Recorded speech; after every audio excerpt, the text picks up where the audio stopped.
Sawadika, bonjour à tous, bienvenue dans une nouvelle vidéo sur ma chaîne Kathleen à Phuket. Si vous avez décidé de venir vous installer en Thaïlande ou que vous venez juste d'arriver pour vivre en Thaïlande, regardez bien cette vidéo puisqu'on va parler des 5 erreurs à ne pas faire quand on vient d'arriver en Thaïlande. Allez, c'est parti! Lorsqu'on a décidé de venir vivre en Thaïlande, qu'on a décidé de changer de vie, tout seul, en couple, avec sa famille, on vient d'arriver donc en Thaïlande et on a plein de choses qui se passent dans notre vie qui vont changer. Mais j'avais envie de vous parler de 5 choses que je vous conseille de faire, en tout cas à votre arrivée dans les premiers mois pour ne pas avoir à le regretter plus tard. Donc c'est des choses que moi j'ai peut-être fait quand on est arrivé avec Serge. On a fait quelques erreurs bien évidemment comme tout le monde, mais voilà, j'avais envie de vous conseiller sur ces choses-là, voilà, qui sont pas très graves mais en tout cas qui peuvent certainement vous aider et vous faire gagner du temps. La première erreur que les gens font, c'est de venir s'installer en Thaïlande en n'ayant pas assez d'argent de côté. Bien évidemment, je ne parle pas des retraités qui, eux, ont une rentrée d'argent qui est régulière et fixe, mais je parle des gens qui viennent s'installer en Thaïlande dans le but de trouver du travail, dans le but de venir s'installer avec sa famille et peut-être voilà, de chercher un petit peu quoi faire et de s'installer et de faire un business en Thaïlande. C'est une erreur que des gens font parce qu'ils ont l'impression qu'en Thaïlande la vie est très peu chère et qu'on va réussir à vivre pendant un an avec en effet quelque chose comme 500 € par mois. Donc ils se disent ok, je prévois 500 € par mois sur l'année, c'est bon, je suis tranquille pour une année en Thaïlande. Pas du tout, donc ça c'est quelque chose auquel il faut faire très attention. Combien prévoir par mois de côté? J'en ai parlé dans une vidéo précédente sur un budget 2023, je vous mets la miniature et le lien dans la description. Combien prévoir? Moi je dirais en gros 50 000 bahts pour une personne, en tout cas pour un minimum à Phuket. Je parle de Phuket bien évidemment, vous savez que j'habite à Phuket donc je prends à chaque fois Phuket comme exemple. Moi je vous conseille d'avoir au moins 6 mois voire 1 an de côté pour être certain d'être tranquille et de ne pas être stressé les premiers mois qui arrivent.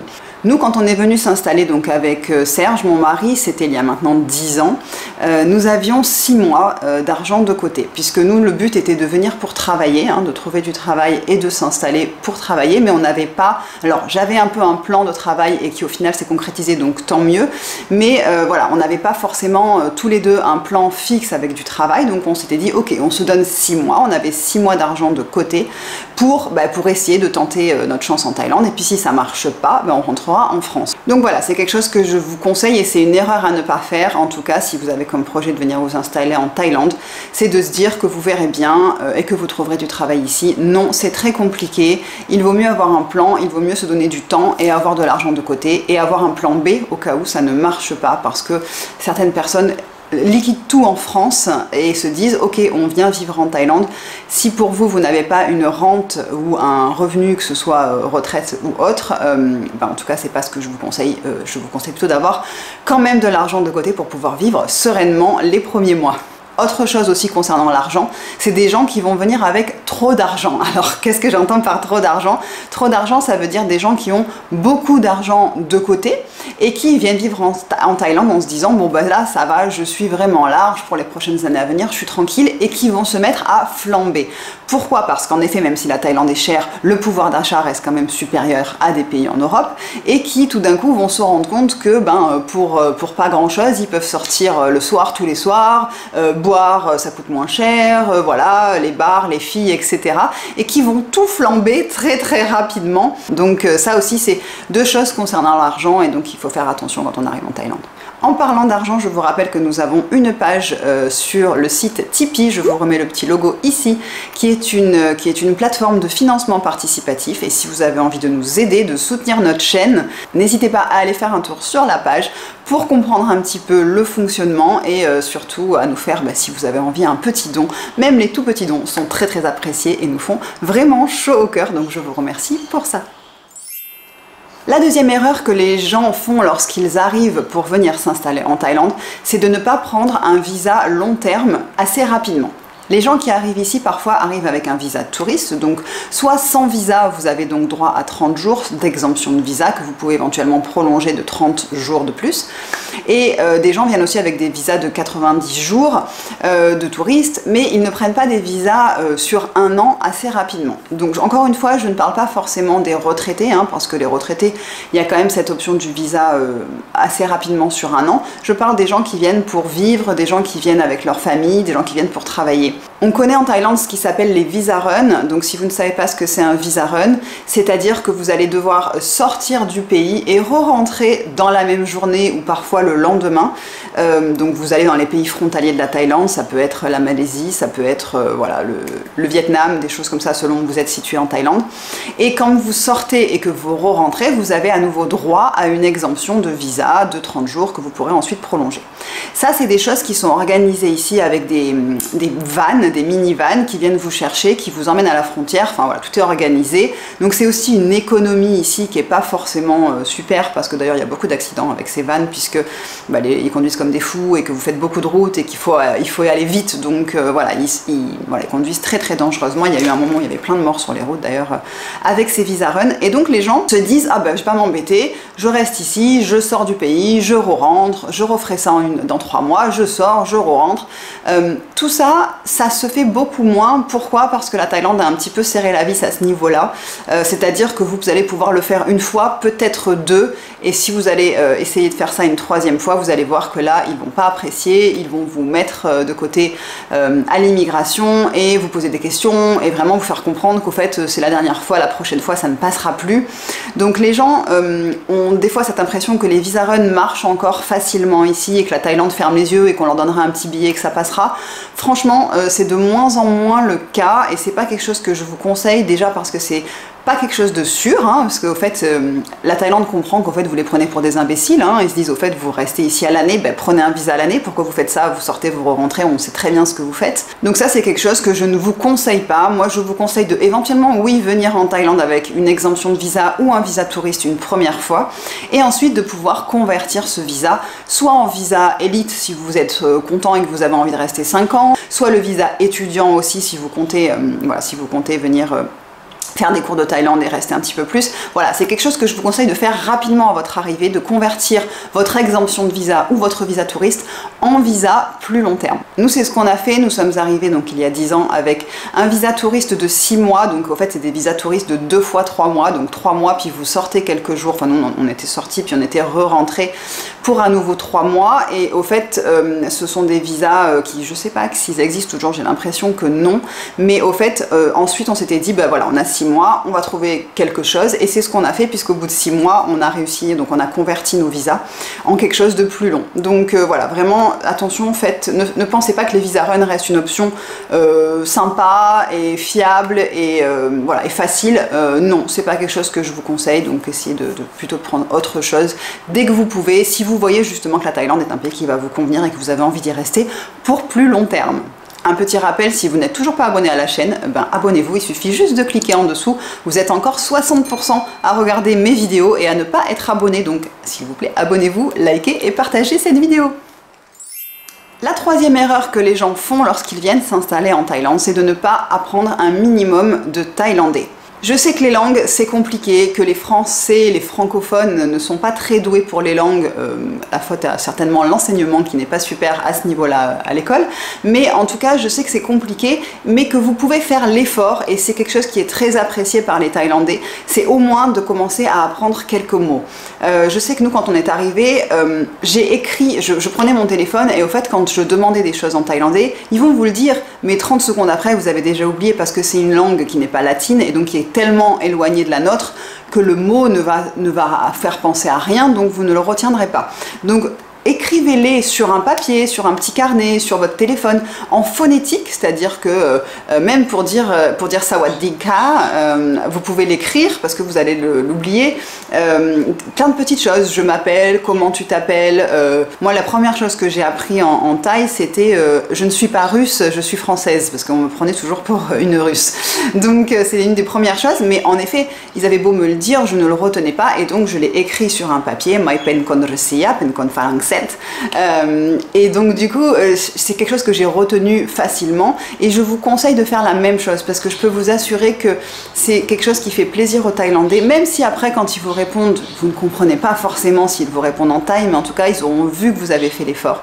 Et il y a des gens qui sont ici depuis des années et des années et des années, nous en faisons partie, hein, puisque je ne parle pas couramment le thaï et Serge non plus, mais en tout cas je peux dire que je me débrouille assez. On parlait justement des visas dans le point précédent et donc moi j'ai eu pendant un an le visa étudiant et j'avais des cours de thaï pendant un an, donc j'ai eu 4 heures par semaine, j'avais 2 fois 2 heures. J'ai eu cette année complète et j'ai continué encore pendant 2 ans avec une professeure particulière, des cours particuliers avec une professeure qui n'était pas thaï d'ailleurs, qui était anglaise mais qui parlait couramment thaï et ça m'a beaucoup aidé parce que j'ai pu un peu plus approfondir la grammaire et enfin la structure de la langue qui est quelque chose qui moi m'intéresse beaucoup, alors que quand vous avez des cours parfois avec des Thaïlandais, c'est un petit peu compliqué pour eux de leur faire expliquer le pourquoi du comment de leur langue. Au fait, ils vous font apprendre par cœur et moi j'ai besoin de comprendre pour retenir. Donc enfin, bon, voilà, ça après c'est mon point, c'est mon cas particulier.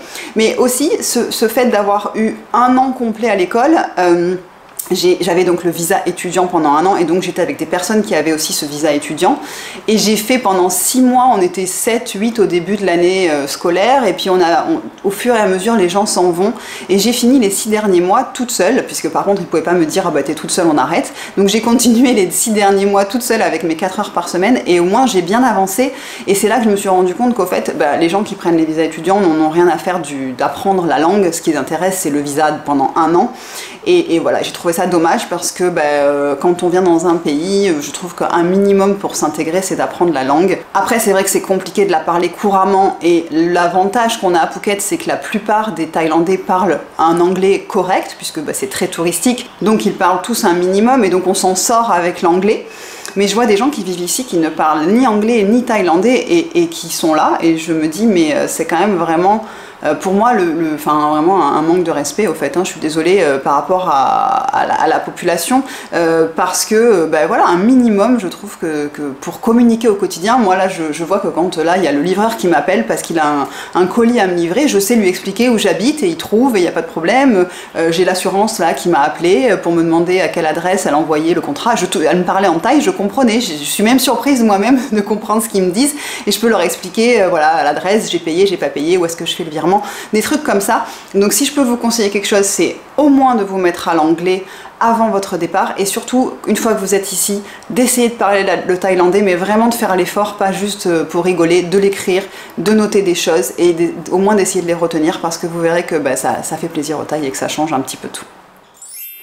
La 4e erreur que font les gens lorsqu'ils viennent s'installer en Thaïlande, c'est de ne pas s'occuper de ces permis de conduire assez rapidement. Alors vous le savez certainement si vous comptez venir vivre en Thaïlande, il y a 2 permis de conduire en Thaïlande. Vous avez le permis auto et le permis moto. Le moto englobe les 2 roues, peu importe ce que c'est comme cylindrée, ça peut être un tout petit scooter ou une très grosse moto. Pour la Thaïlande, c'est 2 permis différents. Donc pour eux, on ne peut pas comparer ça avec la France où on a droit de conduire des moins de 125 cm3 avec un permis voiture. Ici, non, il y a 2 permis différents et pour eux, on ne peut pas avoir un avec l'autre en fait. C'est vraiment, d'ailleurs on a 2 petits permis différents ici. Les gens, ce qu'ils font quand ils arrivent, ils se disent qu'ils ont le permis international. D'ailleurs, demandez votre permis international longtemps à l'avance. Là tout le monde se plaint qu'il y en a moins pour 6 mois apparemment pour obtenir un permis international. Donc ayez un permis international. Mais il faut que vous sachiez que votre permis international n'est pas une durée de validité énorme et si vous avez un visa à long terme, de toute façon normalement au bout de 3 mois, il ne marche plus puisque vous êtes censé être ici à long terme. Donc au fait il faut que vous ayez le permis du pays, donc le permis thaïlandais. Et le permis thaïlandais, comme je vous l'ai dit, il y en a 2. Donc c'est vraiment, les gens ont l'impression que c'est très compliqué. Ce n'est pas si compliqué que ça.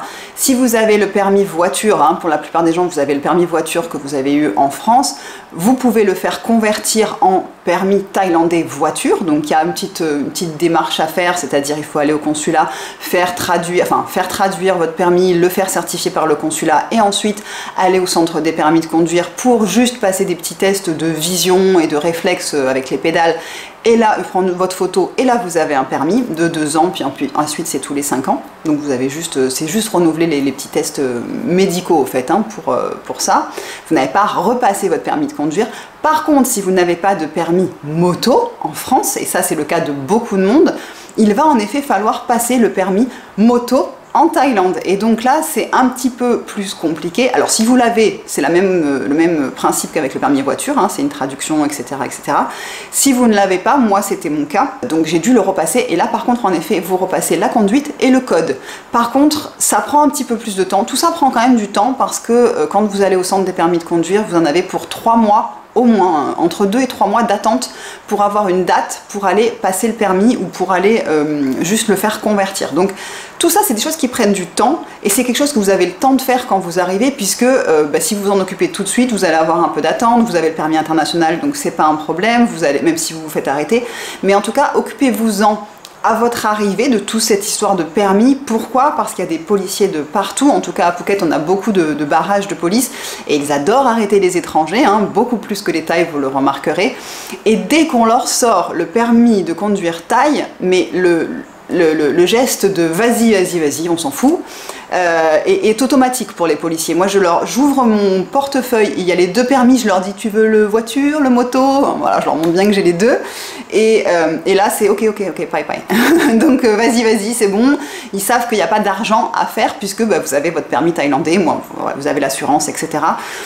Donc ça change tout, on n'a pas ce stress-là. Et pour vous dire un petit secret, Serge a mis 5 ans à passer son permis de scooter, parce que son permis de voiture, on l'avait converti tous les deux. Moi, quand j'ai passé mon permis scooter, il n'a pas voulu venir avec moi parce que je sais pas y travailler, c'est compliqué. C'est vrai que ça prend une journée complète, voilà, c'est casse-pied. Il l'a pas fait, il a attendu 5 ans, il a eu des amendes, il essayait d'éviter les flics pour pas se faire arrêter, pour pas avoir d'amende. Enfin voilà, un stress tout le temps et il a fini par le faire. Et je peux vous dire que il me disait mais oh là là, mais là maintenant j'ai hâte qu'il m'arrête pour leur donner mon permis Thaï. Donc occupez-vous de vos permis rapidement, allez voir au consulat si vous avez besoin de renseignements pour comment faire, mais faites quelque chose vite parce que vous verrez que c'est un énorme stress qui va s'enlever parce que, et alors très important, surtout très très important, si vous n'avez pas le permis thaïlandais et que vous avez un accident de scooter ou de voiture, l'assurance ne marche pas puisque en fait vous conduisez sans permis. Donc ça c'est aussi très très important et du coup si vous payez une assurance, en fait vous la payez pour rien. Donc voilà, ça c'est aussi un très gros point très important voilà, à ne pas négliger lorsque vous arrivez pour vivre en Thaïlande.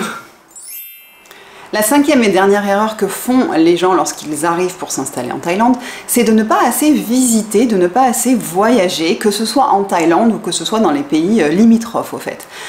C'est quelque chose que j'ai remarqué, il y a beaucoup de gens qui donc sont dans l'installation, dans leurs premiers mois et qui sont pris dans, voilà, dans les choses à faire, les papiers, les enfants, l'école et tout ça, et qui au final ne profitent pas assez de découvrir le pays et de découvrir tout ce qu'il y a aux alentours, les pays d'Asie, puisque encore une fois, si vous ne connaissez pas l'Asie, ça va être quelque chose de très dépaysant et je sais que nous on l'a fait beaucoup les 2 premières années je dirais, on sortait très très régulièrement hein, que ce soit pour aller à Chiang Mai, à Bangkok, on a fait Kuala Lumpur, on a fait Penang, on a fait Singapour plusieurs fois, on a fait le Cambodge, on a fait Bali, enfin vraiment voilà, on s'est fait plein de petits voyages, alors plus ou moins longs, parfois 3 jours, parfois une semaine, mais c'est vrai que c'est quelque chose que je vous conseille de faire parce que au fait plus le temps passe, moins vous aurez forcément envie d'aller découvrir ces petits pays d'Asie.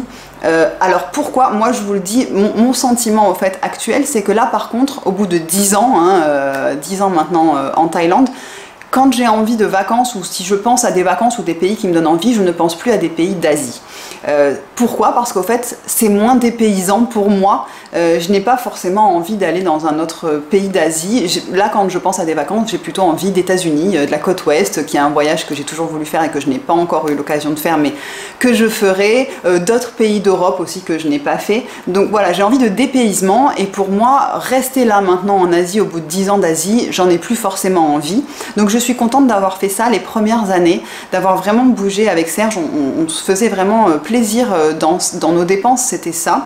C'est quelque chose que je peux vous conseiller de faire parce que, comme je vous disais, c'est dépaysant et si vous ne connaissez pas du tout, vous allez en prendre plein les yeux, vous allez voir des cultures différentes, des manières de faire différentes parce qu'encore une fois, si vous êtes à Phuket, il faut sortir de Phuket, hein, vraiment c'est quelque chose que je vous conseille. Phuket c'est bien, mais on est dans une bulle, hein, donc il faut sortir de, ne serait-ce que sortir de l'île et partir un petit peu en vadrouille au nord. Oui, on est parti à Ranong en voiture, enfin on a fait plein de trucs sympas tout seul, on n'avait même pas le GPS à l'époque, hein, parce que je vous rappelle que quand même on n'avait même pas ça sur le téléphone, enfin bon, on avait la carte à l'ancienne, on a fait plein de trucs sympas, et je vois que les gens qui sont ici ne le font pas, et je trouve ça dommage, parce que c'est pas une question de moyens, hein, parce que c'est pas des choses qui peuvent être très chères, hein, bien sûr il y a des choses qui peuvent être plus chères que d'autres, mais c'est plus une question d'envie et de temps, et je pense qu'il faut le prendre au début, de partir un peu, de sortir de Phuket, de sortir de notre microcosme qu'on a quand on s'installe ici, parce que je pense qu'après vous allez le regretter et vous n'aurez plus, enfin l'envie s'en va, comme je vous disais, je pense que, enfin en tout cas moi de mon côté c'est cette envie là qui s'en va, je n'ai plus envie de découvrir d'autres pays d'Asie, je suis attirée par d'autres pays. Moi je suis une grande voyageuse, j'adore voyager, j'ai fait tellement de pays que c'est quelque chose, il n'y a aucun problème, je pars, mais là dans mes envies, et Serge aussi, on se disait non, là les gens nous disaient ah mais allez découvrir, je sais pas, le Vietnam, j'en ai pas envie, c'est pas ça qui me donne envie en ce moment. Donc c'est quelque chose que je vous conseille, baladez-vous, profitez de la première année où vous êtes ici pour visiter, voyager, vous imprégner de la culture asiatique, thaïlandaise, des pays voilà, qui sont riches aussi dans plein d'autres choses qu'on ne connaît pas et qui sont une vraie découverte pour nous. Et ensuite vous verrez, quand vous serez blasé comme moi de l'Asie dans 10 ans, vous aurez d'autres envies et puis vous pourrez aller ailleurs. Mais voilà, ça c'est un conseil que je vous donne, c'est bougez, bougez, bougez, visitez, prenez-en plein les yeux au début à votre arrivée. Je pense avoir fait le tour, voilà, pour moi les 5 erreurs principales que font les gens lorsqu'ils viennent s'installer en Thaïlande. Si vous pensez à d'autres erreurs ou d'autres choses que vous conseillez aux gens de faire lorsqu'ils viennent s'installer pour vivre en Thaïlande, n'hésitez pas, vous pouvez me le dire dans les commentaires juste en dessous. Sinon, je vous remercie d'avoir regardé cette vidéo jusqu'au bout. Je vous remercie aussi d'être de plus en plus nombreux sur la chaîne et tous les jours voilà, à vous abonner à la chaîne. Vous pouvez aussi me suivre sur mon compte Instagram où je partage plein de petites choses de notre vie sur Kathleen Phuket. Je mets tout ça ici et sinon je vous retrouve samedi prochain 11 h pour une nouvelle vidéo et portez-vous bien, bye bye.